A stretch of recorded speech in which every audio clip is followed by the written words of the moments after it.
미국 대선이 3주 앞으로 다가왔습니다. 네, 다음 달 초 미국 대선에서 도널드 트럼프 대통령이나 11월 3일 대통령 선거를 앞두고 미국 사회가 좌우 양극단으로 쪼개지면서 극심한 갈등을 빚고 있습니다. 바이든 민주당 후보가 트럼프 대통령과의 지지율 격차를 더 벌리고 있습니다. 다음 달 11월 3일 미국의 46대 대통령 선거가 펼쳐진다.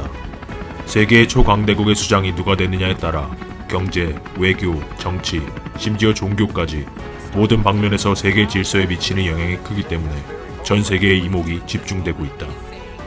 각종 여론조사에서는 서로 다른 결과를 보여주며 이로 인해 많은 사람들이 혼란스러워하고 있다.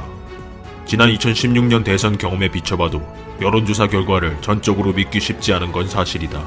그러나 미국의 독특한 선거제도와 여론 추이를 감안하면 현재 트럼프의 재선 가능성이 한층 높아진 듯하다. 2024년까지 누가 미국을 이끌어갈 것인가? 그리고 세상은 어떻게 변할 것인가? 현재 2020년은 어디로 가고 있는가?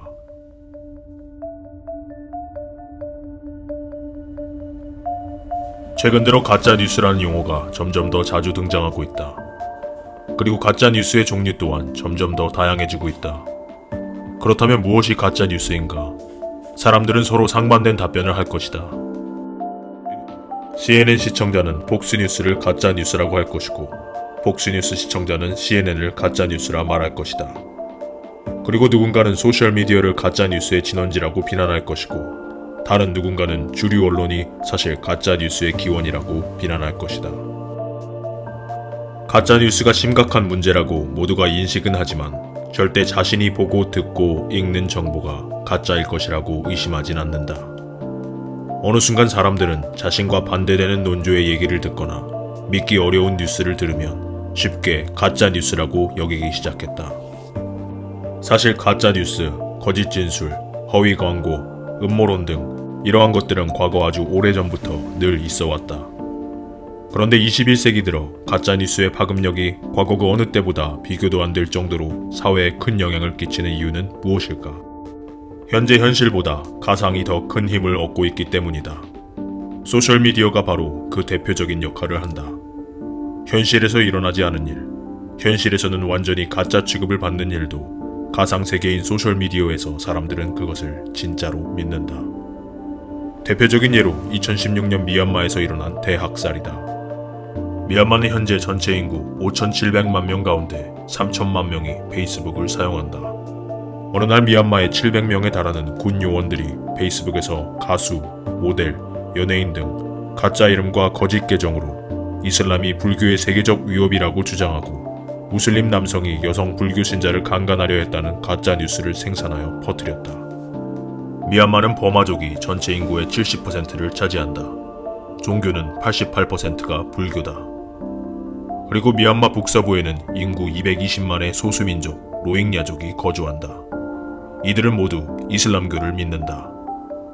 미얀마 군부는 종교 갈등을 부추겨 대중의 분노를 이끌어낸 것이다. 더 나아가 메신저를 통해 무슬림들에게는 불교도들이 폭동을 일으키려고 하니 빨리 무장하고 그곳으로 가야 한다는 내용을 퍼뜨렸고 반대로 불교도들에게는 무슬림들이 불교도들을 공격하고 있다는 내용을 퍼뜨렸다. 이로 인해 로힝야족 1만 명 이상이 살해됐고 70만 명이 국경을 넘어 방글라데시로 피신하게 되었다. 국제사회는 이 사태를 소셜미디어를 통한 인종 청소로 단정하였다. 인도네시아는 2018년에 쓰나미 피해 복구 과정에서 진도 8.1의 강진이 뒤이어 온다라는 가짜뉴스가 퍼졌다. 많은 이재민들이 집에 갈 수 있었는데도 불구하고 그 가짜뉴스로 겁에 질려 수개월 동안 노숙을 한 것이다. 또 2019년 9월에 인도네시아 웨스트 파푸아주에서는 한 교사가 원주민 학생을 원숭이라고 불렀다는 얘기가 왓츠앱 메신저를 통해 번졌다. 거짓이었지만 반정부 시위가 일어나 32명이 목숨을 잃었다. 인도의 작은 마을 라인파다의 주민은 왓츠앱을 통해 퍼진 거짓에 현혹돼 관광객 5명을 때려 죽였다. 괴한이 어린아이를 납치해 장기 매매를 한다는 헛소문이었다.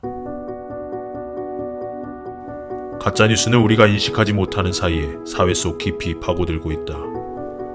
예전의 루머는 보통 가족이나 친구처럼 우리가 잘 아는 사람으로부터 전달됐었고 잘 모르는 사람이 그런 말을 할 땐 믿지 않는 경우가 대부분이었다. 그렇지만 요즘 기술은 우리가 전혀 모르는 완전히 낯선 사람의 말을 그대로 믿게 한다. 이젠 더 이상 인간관계의 신뢰가 아니라 소셜미디어에 찍힌 팔로워나 좋아요 숫자가 신뢰를 만드는 것이다. 심지어 기사 아래 달린 댓글 내용들에 따라 자신의 신념이 바뀌기도 한다. 자신은 진짜라고 생각하며 봤던 한 영상 아래 부정적인 댓글들을 보고 속았구나 하며 생각이 바뀌기도 하고, 반대로 가짜라고 생각하고 읽어 내려갔던 기사의 긍정적인 댓글들을 보고 진짜인가 하며 생각이 바뀌기도 한다는 것이다.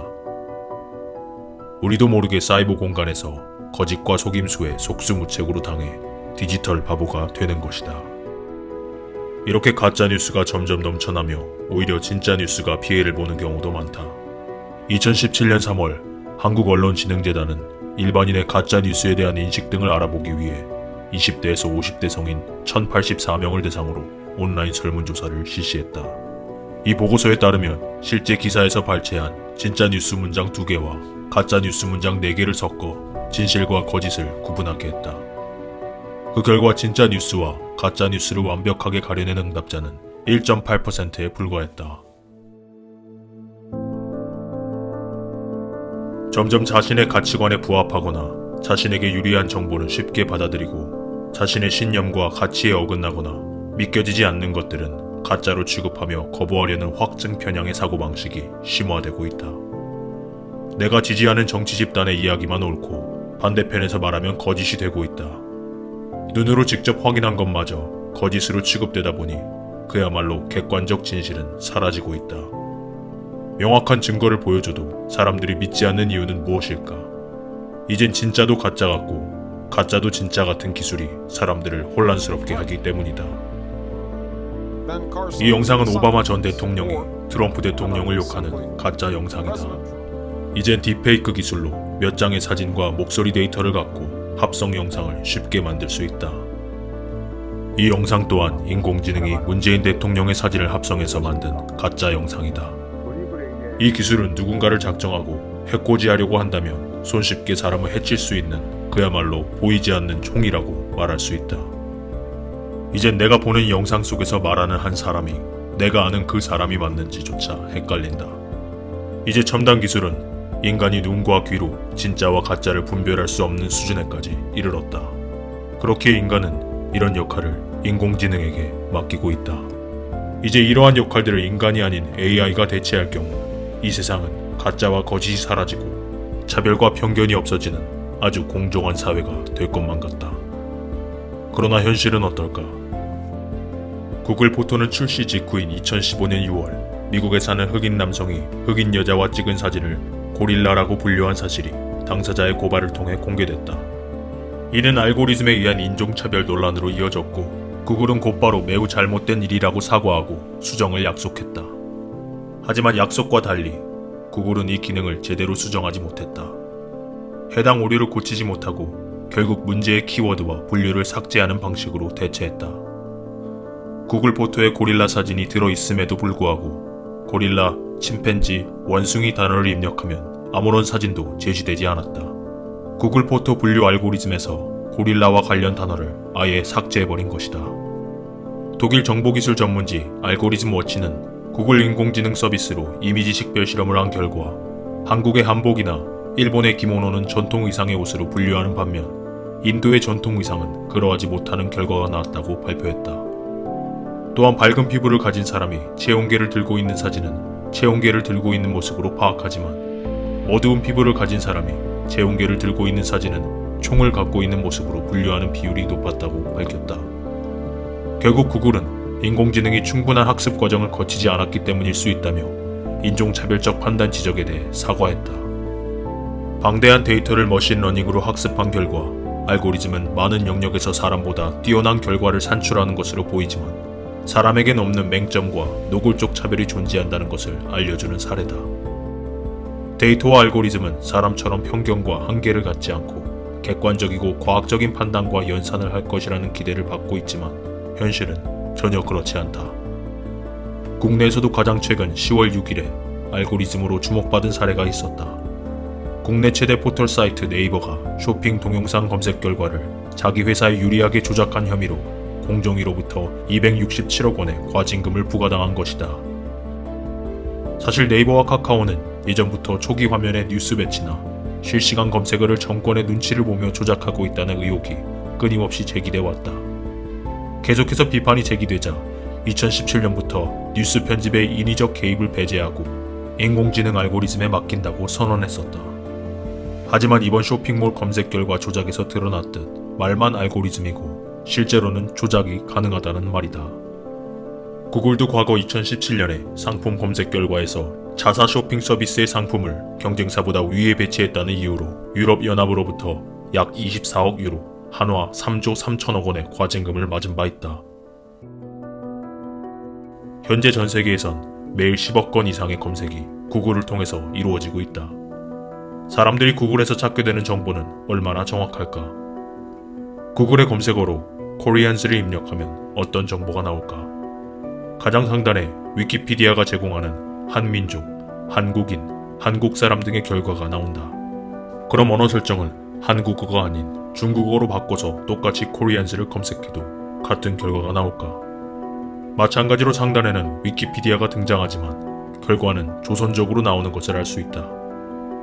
그렇다면 영어로 코리안스가 아닌 중국어로 한민족을 입력하면 어떨까? 마찬가지로 제일 위에 조선족 세 글자가 뜬다.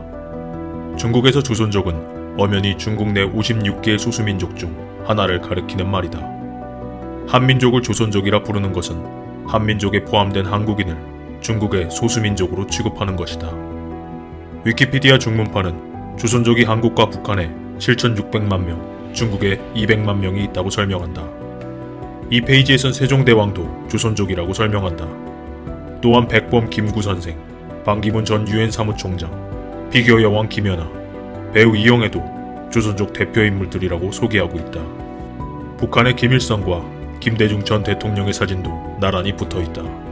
위키피디아의 이런 내용들은 중국의 네티즌들이 한국 비하 목적으로 작성한 것이란 분석이 나온다. 구글에서 제공하는 정보들의 문제점은 과거부터 여러 차례 있었다. 2년 전 구글에서 일본군 위안부 피해자인 고 무옥주 할머니를 검색했을 때 문옥주 인물 정보 이름 바로 아래 출생과 사망일시와 함께 직업이 매춘부로 표기돼 있었다. 구글 코리아는 시민들의 지적이 잇따르자 얼마 후 문옥주의 인물 정보 자체를 삭제하는 조치를 취했다. 구글 검색 결과는 알고리즘에 의해 자동적으로 생성이 되며 이 과정 중에 유감스럽게도 사실과 다른 내용이 반영되는 경우가 있다며 이번 일이 발생한 것에 대해 사과드리며 해당 팀은 수정 조치를 취했다고 밝혔다. 구글 코리아 관계자는 구글 인물 정보는 위키피디아와 주요 뉴스 사이트를 토대로 알고리즘이 자체 편집하는데 검색 알고리즘이 아직 불완전해 이런 문제가 생길 때가 있다고 설명했다.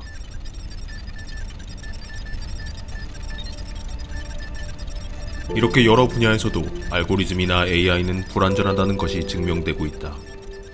그럼에도 불구하고 여러 분야에서 지속적으로 인공지능 시스템을 도입하는 이유는 무엇일까? 현재로선 인공지능이 아직 불완전하고 가끔 허점을 보이기도 하지만 결국 인간의 지능을 초월하게 되는 시점, 특이점이 곧 다가온다는 것이다. 미래학자 레이 커즈와일은 AI가 인간의 능력을 넘어서는 이 특이점을 2045년으로 예측했다. 그러나 테슬라 최고 경영자 일론 머스크는 이 시기가 예상보다 더 빠르게 다가오고 있다며 5년 후인 2025년에 AI가 인간을 추월할 것으로 내다봤다. 머스크는 인간이 이에 대한 이해와 대비가 부족하다는 입장이다.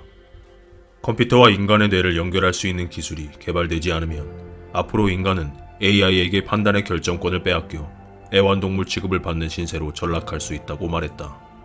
사실 우리는 이미 현재 가상이 실제를 초월하는 시대에 살고 있다. 다시 말해 가상의 세계가 현실의 세계를 지배하고 있는 것이다. 매장이 없는 유통회사, 극장이 없는 영화회사, 건물이 없는 호텔회사, 자동차가 없는 택시회사.